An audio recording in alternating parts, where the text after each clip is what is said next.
बिस्मिल्लाहिर्रहमानिर्रहीम, अस्सलाम वालेकुम and welcome to be my guest with Ahmad Gureja. क्या हाल चाल है आप सब लोगों के? बाहर रमज़ान माशाल्लाह 9वां रमज़ान मुबारक आज। और आज मेरा आपकी मुलाकात एक ऐसे गेस्ट से कराऊंगा जिनको आप जानते हैं, पहचानते हैं। लेकिन हम देखते हैं कि रमज़ान मुबारक में हम अपनी इबादत में बिज़ी होते हैं, अपनी तरावियों के अंदर बिज़ी होते हैं। रमज़ान के अंदर रोज़े के ऊपर हम लगे होते हैं, मेहनत कर रहे होते हैं, हर किस्म की कोशिश होती है कि इस रोज़े को बेहतर से बेहतर बनाएं। लेकिन 5 ऐसे फ़राइज़ में से एक ऐसा फ़र्ज़ जिसको हम सब अदा करने की कोशिश करते हैं इस रमज़ान के महीने में, जी मैं बात कर रहा हूँ ज़कात की। तो ज़कात कैसे दें, कहाँ दें, किसको दें? ज़कात के लिए हम लोग कोशिश करते हैं, पूरी प्लानिंग करते हैं। आज इनकी आपसे मुलाकात कराऊँगा। वो एक रिलीजियस स्कॉलर तो नहीं है, लेकिन आप उनको जानते हैं। ह्यूमैनिटेरियन वर्ल्ड के अंदर उनका नाम है माशाल्लाह, इज़ ए ग्लोबल ह्यूमैनिटेरियन। बहुत सी NGOs के साथ कनेक्टेड हैं, नॉन फॉर प्रॉफिट के साथ कनेक्टेड हैं। जी हाँ, आप सब उनको जानते हैं, मेरे बड़े करीबी दोस्त, और आपने उनको मेरे साथ बहुत दफ़ा देखा है। पहले भी एक दफ़ा हम उनको इनवाइट कर चुके हैं। मैं बात कर रहा हूँ अवैस इकबाल। अवैस भाई, अस्सलाम वालेकुम एंड क्या हाल है? खैरियत से? वालेकुम अस्सलाम, बहुत शुक्रिया फॉर हैविंग मी। ठीक ठाक है? तबीयत ठीक है? शुक्र अल्हम्दुलिल्लाह, नवा रोज़ा है माशाल्लाह। टाइम कैसे गुजर गया बिल्कुल पता भी नहीं चल रहा। ये तो इब्तिदा की देर होती है, जब रमज़ान का महीना शुरू होगा तो फिर इख्तिताम की बात होती है। बिल्कुल ऐसी बात है। और ये चलते चलते जब रमज़ान आ रहा होता है ना, तो उसके लिए एक एक्साइटमेंट होती है कि रमज़ान मुबारक आ रहा है। हाँ। और जैसे ही रमज़ान आता है तो कब ख़त्म हो जाता है इसका पता भी नहीं चलता है। हकीकत है। अवैस भाई, आपसे मुझे याद पड़ता है कि शायद गालिबन 6-8 महीने पहले हमने आपको जो है वो पहले भी बुलाया था, और हमने उस टाइम भी काफ़ी डिस्कशन की थी। और ये शायद पिछला रमज़ान था सही था। बिल्कुल। और उस टाइम एक कैंपेन आप लोगों की चल रही थी ह्यूमैनिटी की। तो पहले तो मैं जानना चाहता हूँ कि थोड़ा सा आप अपने बारे में बताएं, क्योंकि हम आपको देखते हैं, आप दुनिया भर में घूमते हैं, मुख्तलिफ ऑर्गेनाइजेशंस के साथ आप फंड रेजिंग कर रहे होते हैं। आपका ताल्लुक ह्यूमैनिटी के साथ है, और आप पाकिस्तान सेक्टर के अंदर CEO हैं। तो पहले हमें ह्यूमैनिटी के बारे में थोड़ा सा बताइए, और बताइए कि आपके जो आजकल जो मामला चल रहे हैं दुनिया भर में, किधर ज़्यादा बिजी चल रहे हैं? बिल्कुल, पहले तो आप ये करेक्शन जो आपने कहा कि आप देखते हैं कि मैं दुनिया भर में घूम रहा हूँ, ठीक है, तो इससे मुराद जो है घूमना नहीं है, जाहिर है। आप कहना जो चाह रहे हैं वो ये कि जो दुनिया भर में मौका मिलता है फील्ड पे जाके जो एक्टिविटी हो रही है ह्यूमैनिटी की सर्विंग की, वो किस तरह से काम किया जा रहा है, तो उसको ओवरसी करना, फिर उसकी एग्जीक्यूशन में करेक्शन करना, किस तरह से डोनर के डॉलर को ऑप्टिमाइज वे के अंदर बेनिफिशरी तक पहुंचाना, ये काम है। तो मेरा जो रोल है ह्यूमैनिटी के साथ, I represent humanity as a global ambassador and head of Pakistan. ठीक है। तो यानी पाकिस्तान में रहने वाले पाकिस्तानी और पाकिस्तान से बाहर पाकिस्तानियों को किस तरह पाकिस्तान में खैर के काम के लिए इंगेज किया जाए। सही है। तो ये मेरा जो है वो बहुत सारे जो हम ज़िंदगी में अल्लाह ने मौका दिया, जैसे आपने कहा कि कई और ऑर्गेनाइजेशंस के लिए हमने फंड रेजिंग स्ट्रैटेजीज भी बनाई और इंटरनेशनली जाके उनको हेल्प भी किया। तो ये बेसिकली ह्यूमैनिटी का मोटो ही यही है कि हम लोगों के साथ कोलैबोरेट करें, और अगर हमें अल्लाह ने कोई स्किल्स दी हैं तो वो दूसरों को भी उसका फ़ायदा पहुँचाए। तो ह्यूमैनिटी नॉर्मली सिर्फ एक कोलैबोरेशन बिजनेस मॉडल के अंदर ही काम कर रही है, कि मुख्तलिफ NGOs के साथ कोलैबोरेट करके फंड रेज कर रहे हैं और उनको ही फंड दे रहे हैं, कि ख़ुद भी अपने मुख्तलिफ एवेन्यूज़ में फंड्स को लेके? देखिए, दोनों एस्पेक्ट्स हैं कि जहाँ पे हम अगर कोई गैप मौजूद ऐसा था कि जहाँ पे किसी के आके शुरू से काम करने की गुंजाइश थी, तो वहाँ ह्यूमैनिटी ने अपने तौर पे काम किया। लेकिन जहाँ हमने देखा कि इंजन मौजूद है और आप डब्बा बन जाएं तो मंजिल पे जल्दी पहुँच जाएंगे, मिसाल के तौर पे पाकिस्तान में आगे हम बात भी करेंगे, जो हमारे प्रोजेक्ट्स चल रहे हैं उनमें से एक जो है वो प्रोजेक्ट है कंजेनिटल हार्ट डिजीज़ का। ठीक है। कि वो बच्चे जिनको पैदाइशी तौर पे दिल में सुराख है या उनकी शरियानों में प्रॉब्लम है, तो उनको क्योर कैसे किया जाए। तो जिस तरह ये एक एरिया था जहाँ पे आपको लगा कि यार यहाँ पे ज़रूरत है फंड्स की, जी हाँ। तो ये ह्यूमैनिटी ने खुद आइडेंटिफाई किया कि some other NGO was already doing it, कि आपने उसके साथ कोलैबोरेशन की? देखिए, ये जो मैं आपको प्रोग्राम बता रहा हूँ, ये हम किसी NGO के साथ कोलैबोरेट कर रहे हैं, पाकिस्तान चिल्ड्रन हार्ट फाउंडेशन।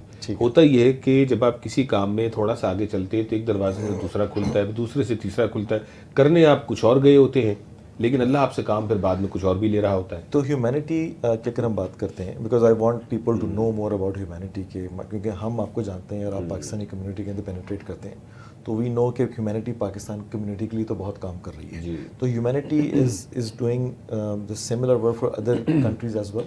बिल्कुल, देखिए, ह्यूमैनिटी इज एक ग्लोबल NGO है, ठीक है, बेस्ड आउट ऑफ टोरंटो, और हमारे प्रोजेक्ट्स दुनिया के तकरीबन 25 ममालिक में हैं। ठीक है। तो अब आप ज़ाहिर है नेचुरली अनफॉर्चुनेटली ज़्यादा हमारे मुस्लिम ममालिक जो है वो मुश्किल का शिकार हैं। तो अब सीरिया, यमन, गज़ा की बात कर लें, फ़लस्तीन की कर लें, फिर दीगर एशियन कंट्रीज़ की बात कर लें, अफ़गानिस्तान हो गया, बांग्लादेश, पाकिस्तान, सूडान, दीगर और ममालिक जहाँ पे हमारे प्रोजेक्ट्स ऑनगोइंग हैं। साथ ही साथ हमारा जो कॉन्सेप्ट है वो जो भी पैसा हम रेस करते हैं 80% इंटरनेशनल प्रोग्रामिंग के लिए और 20% लोकल प्रोग्रामिंग के लिए, यानी कनाडा के अंदर भी और यूएस में भी जो है वो ऐसे मसाइल हैं कि जिनको एड्रेस करने के लिए यहाँ पर भी खैर के काम की ज़रूरत है। अच्छा, थोड़ा सा मैं क्योंकि ज़कात पर नज़र डालना चाहता हूँ और फिर उसके बाद हम इंशाल्लाह जो प्रोग्राम्स हैं ह्यूमैनिटी उस पर बात करेंगे। ज़कात है मुसलमान के ऊपर फ़र्ज़ है और ज़्यादातर देखा जाता है कि रमज़ान मुबारक के महीने में हर जो है वो इंसान कोशिश करता है कि इस महीने में ही ज़कात निकालें। ऑफ कोर्स क्योंकि सवाब ज़्यादा है तो कोशिश होती है कि ज़कात इस महीने में निकाली जाए। तो जैसे मैंने पहले इंट्रो में बोला कि आप तो कोई आलिम तो है नहीं, लेकिन क्योंकि आप माशाल्लाह डीलिंग कर रहे हैं तो बहुत से उलमा इकराम के साथ और बहुत से फतवे के बारे में आप जानते भी हैं कि ज़कात कहाँ होती है, कहाँ नहीं होती, कैसे होती है। तो एक बड़ा एक सवाल होता है, नॉर्मल एक बड़ा पैटी क्वेश्चन है जो लोग पूछते हैं ख़ास तौर पर नॉर्थ अमेरिका में रहते हुए, और मैं चाहूँगा अगर आपके पास जवाब है, क्योंकि ये सवाल आप तक ज़रूर आया होगा बहुत और तरफ से भी, कि अब जब हम जब घर के अंदर रह रहे हैं और मॉर्गेज भी चल रही है, ठीक है, और उसकी वैल्यू बिल्ट हो रही है, दूसरा प्रोडक्ट भी आपका मॉर्गेज के ऊपर है, तीसरा प्रोडक्ट भी आपका मॉर्गेज के ऊपर है, तो टेक्निकली तो आप ओन कुछ नहीं कर रहे होते हैं, लेकिन आपका प्रिंसिपल बिल्ट हो रहा होता है उस प्रॉपर्टी के अंदर, ठीक है। तो टेक्निकल ग्राउंड में क्या वो प्रॉपर्टी की वैल्यू को आप कैसे डिटरमिन करते हैं कि इसमें मेरी ज़कात होगी कि भी नहीं होगी? अच्छा, देखिए, आपने कहा कि पहली प्रॉपर्टी फिर दूसरी होती है, तीसरी, ठीक है। तो पहली प्रॉपर्टी एज्यूम कर लेते हैं कि ये प्रॉपर्टी आपकी प्रिंसिपल प्रॉपर्टी है जिस पे आप रहते हैं, ठीक है। तो जिस घर में आप रहते हैं उस पे तो ज़कात नहीं है, ठीक है। प्रॉपर्टी नंबर 2 और प्रॉपर्टी नंबर 3, अगर ये दो प्रॉपर्टीज़ आपकी रेंटेड हैं, आपने इसको रेंट किया हुआ है, तो फिर उलमा से जो हमने सुना और आप जाके कंसल्ट भी कर सकते हैं, फिर ज़कात आपकी रेंटल इनकम पे है, उस प्रॉपर्टी की ना एप्रिसिएशन पे है ना उस पे लगे हुए आपकी कैपिटल इन्वेस्टमेंट के ऊपर है। सही है। तो सेकंड थर्ड प्रॉपर्टी अगर आपकी टेनेंटेड है तो आपका जो किराया आपको आ रहा है वो आपकी इनकम में जाएगा। तो फॉर एग्जांपल अब वैसे भी अगर आप वो प्रॉपर्टी को बाय आउट करते ही नहीं है और आप उसको बेच देते हैं और उसके अंदर आपको 2 लाख का फ़ायदा हो गया, बिल्कुल सही, तो क्या उस 2 लाख पे ज़कात होगी? लाजमी सी बात है, अगर उस अमाउंट के ऊपर साल का जो अरसा है वो बीत जाए, गुजर जाए, तो आपको उसकी ज़ाहिर है। तो वो अगर वो 5 साल बाद बेच रहे हैं तब होगी, 6 साल बेच रहे हैं तब होगी, लेकिन जिस दिन आपने बेचा, जिस दिन आपने गेन रियलाइज किया, उस दिन से ज़कात मीटर स्टार्ट होगा। सही है। ऐसा नहीं कि पिछले 5 सालों की आपको ज़कात देनी है। मैं स्कॉलर नहीं हूँ, लेकिन ये सवाल आसान है, तो जवाब सुना हुआ है तो आपको रिले कर रहा हूँ। क्योंकि मैं यकीन है क्योंकि माशाल्लाह क्योंकि आप जिस फील्ड के अंदर हैं ये एक नॉर्मल सवालातों के अंदर जवाब मिलता होगा। वैसे तो आजकल रेंट इतने से मॉर्गेज पूरी नहीं होती लेकिन तो ये एक अलग मामलात हैं, पूरे जो मुल्क के हालात हैं उस पर इंशाल्लाह आराम से दोबारा आपसे बात करेंगे। तो ज़कात का जिस तरह हमें पता है कि रमज़ान में ज़्यादातर निकाली जाती है जी, इसको ऐसे कैसे डिटरमिन किया जाता है? क्योंकि ये बड़ा इंपॉर्टेंट है कि उलमा से ये सुना भी, ये देखा भी, पढ़ा भी, हो सकता है मैं गलत भी हूँ, आप भी इसमें मुझे करेक्शन कीजिएगा, कि ज़कात सिर्फ मुसलमानों को ही लगती, ठीक है। अब ह्यूमैनिटी जब वो काम कर रहा है और जब वो फंड दुनिया भर में फ्लोट कर रहे हैं, डिफरेंट सेक्टर्स में जा रहे हैं, तो मुस्लिम नॉन मुस्लिम हर बंदा इसको यूटिलाइज़ कर रहा है। तो कोई ऐसा प्रोग्राम कोई आप तश्कील करते हैं कि जो पैसा ज़कात का कलेक्ट हो रहा है वो सिर्फ मुसलमानों तक ही पहुँच रहा है?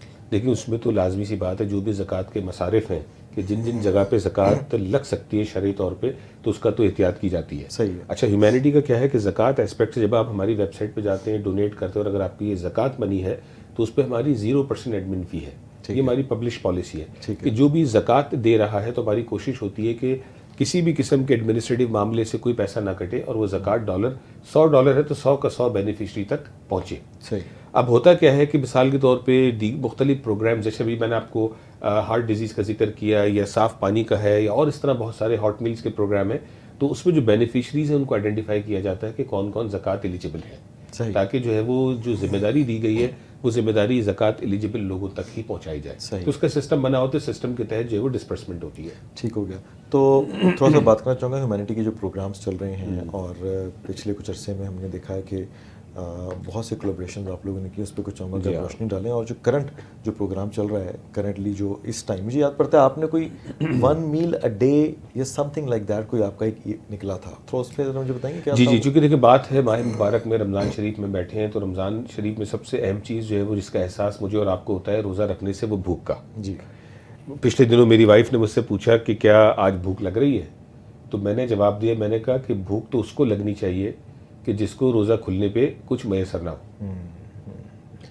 हम जो कि यहाँ पे रहते हैं और हमें पता है कि शाम 6 सवा 6 बजे रोज़ा खुलेगा तो दस्तरखान भरा होगा, उसको क्या भूख लगनी चाहिए?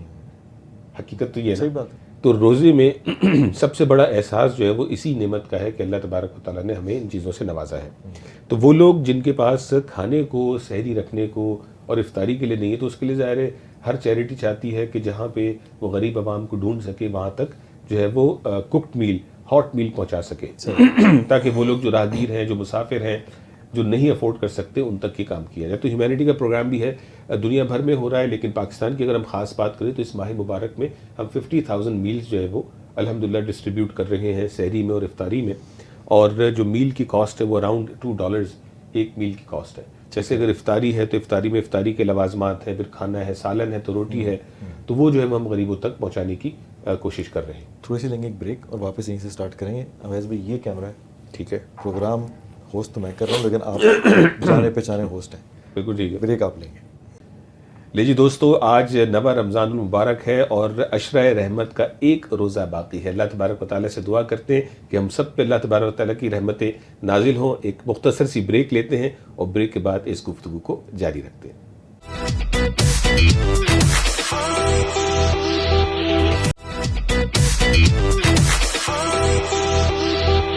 बी माई गेस्ट और मेरे साथ अवैस इकबाल हैं। अवैस, बात हो रही थी 50,000 मील्स इन पाकिस्तान ह्यूमैनिटीज़ द्वारा देने जा रहा है और इट्स $2 पर मील। तो कुछ भी नहीं है, मतलब कि for someone living in US Canada तो $2 तो कोई एक बड़ी, मैं समझता हूँ कि आपको तो शायद एक ही डोनर ऐसा मिल जाएगा जो 50,000 मील दे देगा। अल्लाह की शान है, लेकिन देखिए वाक़ईतन $2 इट्स 5,000 अ डे, 50,000 टोटल इन रमज़ान। ठीक है, ठीक है, तो तकरीबन आप कह लें कि 1500 मील्स अ डे की एवरेज आ जाएगी, which is still quite a lot. तो ज़रूरत तो इससे बहुत ज़्यादा की है। तो इसको भी कोलैबोरेशन के अंदर ही ये मामला चल रहा है। नहीं, ये जो है वो ह्यूमैनिटी का अपना प्रोग्राम है। हमारी कोशिश थी कि हमारा अपना किचन हो, अपनी कुकिंग हो, अपना मेन्यू हो, ठीक है, अपनी ट्रांसपोर्टेशन हो और अपनी बेनिफिशरी की आइडेंटिफिकेशन और डिस्ट्रीब्यूशन हो। तो वैसे आप क्योंकि पाकिस्तान सेक्टर के साथ काम कर रहे हैं, हमारे साथ ज़्यादातर व्यूअर्स भी ज़्यादा पाकिस्तान से हैं और वो जानना चाहते हैं कि ह्यूमैनिटी पाकिस्तान में और कौन से एरियाज़ हैं जहाँ पे काम कर रहा है। देखिए, जिस तरह अभी आपने रमज़ान में तो आइडेंटिफाई किया कि सहर और अफ्तार के मील होना चाहिए, लेकिन उसके अलावा हमने पाकिस्तान में देखा कि बहुत से लोग मुश्किलात के अंदर हैं, बीमारियों के मसले हैं, पानी के मसले हैं। उसके बाद अगर देखा जाता है तो रोज़ आए गए जो है वो कोई ना कोई मेंटल इलनेस और उसके मामला बहुत ज़्यादा चल रहे हैं। बिल्कुल। तो किस किस एरिया के अंदर ह्यूमैनिटी? जी हाँ, देखिए ह्यूमैनिटी मल्टीपल एरियाज़ में काम कर रहा है। नेमली हमारा एक प्रोग्राम है ह्यूमैनिटी हील के नाम से। ठीक है। ह्यूमैनिटी हील के अंदर हमारे मल्टीपल प्रोग्राम्स हैं। एक हमारा माल नरिश का प्रोग्राम है कि वो बच्चे और ख़वातीन जो सूखे के मर्ज़ में मुब्तला हैं, 32 क्लिनिक्स हैं जो हम TMSG एक ऑर्गेनाइजेशन उसके साथ पाकिस्तान भर में रन करते हैं। इसी तरह से हम जो है वो चाइल्डहुड कैंसर का हमारा प्रोग्राम है और साथ ही साथ जो है वो ह्यूमैनिटी चंद एक मुख्तलिफ हॉस्पिटल्स हैं, उनके प्रोग्राम्स को पाकिस्तान भर के अंदर ह्यूमैनिटी सपोर्ट करता है। तो हील का हमारा एक पोर्टफोलियो है। इसी तरह से access to clean drinking water की बात की जाए तो हमारी अपनी फ्लैगशिप प्रोडक्ट है solar powered water filtration system, जो हम चकवाल में मैन्युफैक्चर करते हैं और NGO सेक्टर में दूसरों के साथ भी टेक्नोलॉजी शेयर कर रहे हैं कि कन्वेंशनली काम ना करें, फॉरवर्ड लुकिंग होकर टेक्नोलॉजी को एनहेंस करें और किस तरह से टेक्नोलॉजी ओरिएंटेड सोल्यूशन यूज़ करें ताकि कम्युनिटीज़ को साफ़ पानी फराहम किया जा सके। इसी तरह से हमारे एजुकेशन सेक्टर के अंदर प्रोग्राम्स हैं ह्यूमैनिटी के, और आपने हॉट मील का जिक्र सुना। इसी के साथ साथ जो है वो और दीगर स्किल्स डेवलपमेंट के प्रोग्राम्स हैं जिनमें ह्यूमैनिटी काम कर रहा है। सही है। तो क्लीन वाटर का आपने जो किया उसके थोड़ा सा मुझे बताएं कि what technology are you talking about? देखिए, जब बात हो रही है पाकिस्तान में साफ़ पानी फराहम करने की, और पानी की मशीन तब चलेगी जब बिजली होगी। सही। लेकिन आपके पास बिजली का हाल आप सबको पता है। तो पहला प्रॉब्लम हमने सॉल्व किया कि इसको सोलर पावर्ड बनाया, ठीक है, कि बिजली का प्रॉब्लम सॉल्व हो जाए। ठीक है। दूसरा फिर ऐसा है कि हमने इसको एक मूवेबल सोल्यूशन बनाया। अगर हो सकता है स्क्रीन पे नाज़रीन देख भी रहे हो कि प्रोडक्ट का जो सोल्यूशन है, तो उसमें जो है वो हम कोई भी पानी आप हमें दे दें, चाहे वो नहर का पानी है, सैलाब का पानी है, कुएं का पानी है या वेल का पानी है, उस पानी के अंदर से केमिकल कंटेमिनेशन, बैक्टीरिया, वो सारी चीज़ें हम रिमूव करके एडवांस फिल्ट्रेशन सिस्टम से गुजार के डेली का 10,000 लीटर पानी जो है वो साफ फराहम कर सकते हैं। तो पानी तो जैसा आप लोग ट्यूबवेल वगैरह यूज़ करते हैं, जी, ठीक है, तो आपने कहा मूवेबल। देखिए, हमारा तो पानी का सोर्स क्या हुआ? पानी का सोर्स कुड बी एनीथिंग। देखिए, पहली बात ये समझने की जरूरत है कि जहाँ कहीं इंसान आबाद है, इसका मतलब है वहाँ उनके पास किसी ना किसी तरह का पानी मौजूद है, गंदा है, साफ है, रिगार्डलेस। हम ये कह रहे हैं कि जहाँ पे आबादी मौजूद है, वहाँ पानी मौजूद है, वहाँ हमें उस पानी को साफ करने का मौका देते हैं। ठीक है। क्योंकि अगर ज़मीन से भी पानी निकल रहा है तो उसकी जो प्रॉपर्टीज़ हैं, कहीं पे TDS लेवल हाई है, नमकियात ज़्यादा है, कहीं पे कंटेमिनेशन है, कहीं बैक्टीरिया है, कहीं केमिकल इश्यूज़ हैं। अच्छा होता है कि जब आप वो गंदा पानी पीते हैं तो बीमारियों का आगाज़ तो वहीं से होता है। आपको डायरिया हो रहा है, आपको जो है वो हेपेटाइटिस हो रहा है और दीगर परेशानियां हो रही हैं। तो हमारा तो मोटो ये है कि हम पाकिस्तान में अब जो ये पानी से रिलेटेड बीमारियां हैं उनको सोर्स पर ही रोक दें। मुझे याद पड़ता है हमारे शाहिद अफरीदी फाउंडेशन ने थर में बहुत काम किया पानी की क्लीननेस के लिए, तो did you get any chance to collaborate with them as well? बिल्कुल, हमने जो है वो शाहिद अफरीदी फाउंडेशन के साथ मिलकर कराची कैंट स्टेशन पे हमने लार्ज स्केल का सिस्टम लगाया जो डेली का 40,000 लीटर साफ पानी दे रहा है मुसाफिरों को, आने जाने वाले लोगों को। इसी तरह पाकिस्तान भर के अंदर ये जो यूनिट्स आपके सामने हमने 300 कम्युनिटीज़ में डिप्लॉय कर दिया है। और बड़ी बात यह अहमद कि ये जो टेक्नोलॉजी है इसकी हम 5 साल की पूरी गारंटी वारंटी हम खुद टेक केयर करते हैं। यानी होता ये है कि अगर एक यूनिट आपने लगाया तो 4-6 महीने के बाद पीछे मुड़ के देखने वाला कोई नहीं। तो जो डोनर का डॉलर था उसकी इम्प्लीमेंटेशन नाकारा हो गई। हम 5 साल तो आपको गारंटी दे रहे हैं कि 5 साल हमारी टीम इसको मैनेज भी करेगी, मॉनिटर भी करेगी और कम्युनिटी को साफ पानी की फराहमी की मायने में एक सदका जारिया है यकीनन बहुत से डोनर्स के लिए। तो थोड़ा सा इधर भी मैं रोशन डालना चाहता हूँ कि हमारी खास तौर पे पाकिस्तानी कम्युनिटी के अंदर हमारे अपने इतने कनेक्शंस होते हैं और आपको पता है कि हर घर के साथ वाला घर परेशान है। जी हाँ, और साथ वाले घर के जाने वाले परेशान हैं। बिल्कुल। तो ज़्यादातर हमेशा ये एक माइंडसेट रहा है कम्युनिटी के अंदर भी, हमने देखा है कि हम ज़्यादातर डोनेशन डायरेक्ट हैंड करना चाहते हैं। जी ठीक है। और उसमें बहुत सी रीज़न ये आती हैं कि ये एक कंसर्न होता है कि जब आप किसी NGO को पैसा देते हैं तो वो अपनी एडमिन फीसेस और फीस काट के तकरीबन 50% पैसा आगे तक पहुंचता है, देरी तो पहुंच जाती है। हाँ, तो मैं वो इस अंडरस्टैंडिंग लेना चाहता हूँ क्योंकि बहुत सी ऐसी ऑर्गेनाइजेशंस हैं यहाँ पे जिनकी अपनी अपनी पॉलिसीज़ होंगी। तो मैं जानना चाहता हूँ कि ह्यूमैनिटी, तो जिस तरह आपने बोला कि ज़कात में तो आपने कहा कि 0% एडमिन फ़ी, तो ये तो एडमिन फ़ी होगी। Is there any percentage associate with it? और देखिए, परसेंटेज तो कभी होती ही नहीं और ना होनी चाहिए। ठीक है, ये लोगों ने गलत बातें बाहर फैलाई हुई हैं। देखिए, फीस जो एडमिन फ़ी है वो तो आपके नॉलेज में होना चाहिए कि कोई भी इदारा अगर रन होगा, मिसाल के तौर पे आज आप किसी मीडिया के ऊपर कोई चैरिटी अगर ऐड दे रही है, अपना ऑफिस का रेंट पे कर रही है, अपने एम्प्लॉइज़ की तनख्वाह दे रही है, तो ज़ाहिर है कहीं से तो वो कॉस्ट कवर होनी है। That is known as admin fee. ठीक है, परसेंटेज वगैरह कोई नहीं होती कि अगर किसी ने आपको $100 दिया है तो कोई चैरिटी उसमें से 10% ले रही है। There is no such concept. अगर कोई कर रहा है तो बड़े अफसोस की बात है। ठीक है, और आपने कहा कि 50% तक, मेरी नॉलेज में तो नहीं है कि 50% तक कोई कर रहा हो। जनरली जो जैसे कनाडा की अगर बात करें, CRA जो है वो हाई 20s के अंदर आपको अलाउ करता है, लेकिन जैसे ह्यूमैनिटी है we try to stay under 10%। ठीक है, कि हम 10% से नीचे रहें। तो गवर्नमेंट ऑफ कनाडा का एज सच कोई लॉ है कि आप कितना मैक्सिमम कर सकते हैं, कितना नहीं कर सकते? CRA का आप CRA की वेबसाइट पे जाके देखें, if I am not mistaken it's about 26 और 27%। ठीक है, ठीक है, लेकिन 27% भी हाई एंड है। अगर हम देखें जो मुस्लिम चैरिटीज़ हैं, generally they all try to be under a reasonable number. और ये कोई मनी मेकिंग बिजनेस नहीं है, ये आपको ऑपरेशन, मिसाल के तौर पे आप किसी, जैसे मैंने अभी किसी चैनल का जिक्र करूं या किसी और इदारे का जिक्र करूं, तो वो भी तो आप कहते हैं ना कि हमें आप पैसे दें तो आपको इश्तिहार लगेगा। ठीक है, आप हमें पैसे दें तो ऑफिस किराए पे मिलेगा, आप हमें पैसे दें तो गाड़ी लीज पे मिलेगी। तो वो पैसे कहाँ से आएंगे? वो पैसे it's part of running the operation. ठीक है, तो आप जैसे हमने कहा ह्यूमैनिटी का ज़कात पे 0% है, we don't even take any admin fee on it. ठीक है, और जो आपने एक और बात की वो मैं एड्रेस करना चाहूँगा कि लोगों की ख्वाहिश होती है कि जो है वो बाय हैंड अपने करीबी जानने वाले रिश्तेदार दोस्तों को पहुँचाएं। अल्लाह करे कि ये सोच जो है वो हर जगह मौजूद हो। ठीक है, लेकिन आपको इस बात को जान के शायद हैरत होगी, अपने अतराफ में भी आप देखेंगे बाहर रहने वाले ऐसे लोग हैं जो 20-20, 25-25, 30-30 सालों से यहाँ रह रहे हैं, पीछे मुड़ के उन्होंने कभी किसी को देखा भी नहीं, जाना भी नहीं कि कौन क्या कर रहा है, कैसे कर रहा है। तो इस तरह लंबी लिस्ट है लोगों की, लेकिन तब भी संभाव अपनी ज़कात सदकात देना चाहते हैं। तो ये वो जो चैरिटेबल इंस्टीट्यूशंस हैं ह्यूमैनिटी के नाम पे और दीगर, और ये वो इंस्टीट्यूशंस हैं कि जो आपकी ज़कात या आपके डोनेशन की जिम्मेदारी लेके ऐसे प्रोग्राम्स डेवलप करते हैं कि उन लोगों को तो पता भी नहीं है कि आइडेंटिफाई कैसे करना है लोगों को। इन प्लेटफॉर्म्स का आपको सहारा लेना पड़ता है अपनी डिस्पर्समेंट, अपनी ज़कात और अपने सदकात और अपने डोनेशन को पहुंचाने का। Thank you for clarifying it. वैसे ये बताएं कि इस ज़कात से रिलेटेड अगर हम बात कर रहे हैं, अभी जो आपने मील अ डे का किया हुआ है या फिर मील 50,000 मील्स किए हैं, तो आई डोंट थिंक कि ये तो आपकी एक किस्म का एक अफ्तार पैकेज बिल्ड कर दिया आप लोगों ने। ज़कात के लिए अगर कोई बंदा ज़कात देना चाहे ह्यूमैनिटी को, तो वो किधर जाएगी? देखिए ज़कात जब आप हमारी वेबसाइट पे जाते हैं या हमारे आप डिजिटल एड्स देखते हैं तो हर चीज़ की एक कैंपेन होती है।